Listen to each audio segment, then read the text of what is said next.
Okay, welcome to the translation and grammar school based in Phnom Penh where quality comes from ស្វាគមន៍មកកាន់សាលាជំនាញវិទ្យាករណ៍របស់ប្រែអូខេថ្ងៃនេះខ្ញុំនឹងបរៀនបកប្រែប្រដាក់ភាគមួយតទៀតណាអង់គ្លេស Posing Interpretations Part 1អត្ថបទទី3ហើយអត្ថបទទី3នេះខ្ញុំស្រង់ពាក្យយកមកបរៀននឹងអ្នកនាងសិនណាហ្នឹងហើយគឺ lexicon នេះវាក្សត្រចឹងពាក្យនៅក្នុងអត្ថបទទី3នេះគឺមានចំនួន15ពាក្យពាក្យទី1 get ready for ត្រៀមខ្លួនជាស្រេចដើម្បីពាក្យទី2 love bearing person អ្នកមានស្នេហាពាក្យទី3 love crisis person អ្នកមានវិបត្តិស្នេហាពាក្យទី4 broken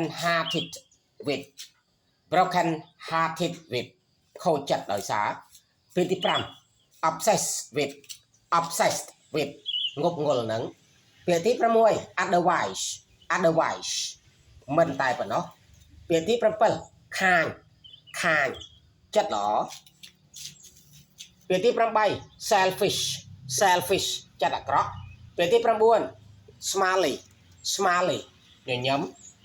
ពាក្យទី10 arid ក្រៀមក្រោះពាក្យទី11 dorsal ស្លូតពាក្យទី12 mean កាចពាក្យទី13 come in line with age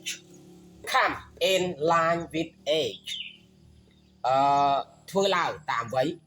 ពាក្យទី14 modify កែប្រែពាក្យទី15 afflict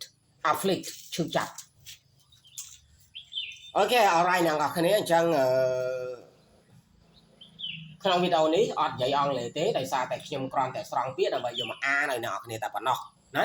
ខែព្រោះពាក្យនេះជាពាក្យដែលស្ថិតនៅក្នុងមេរៀនទី3នៅក្នុងអត្ថបទទី3អញ្ចឹងនៅពេលដែលយើងនិយាយភាសាអង់គ្លេសនៅក្នុងមេរៀនទី3ហ្នឹងគឺយកពាក្យទាំងអស់ហ្នឹងទៅគុំចូលគ្នាហើយរៀបតាមខ្មែរអ្វីដែលបានចាត់ចែងមកណា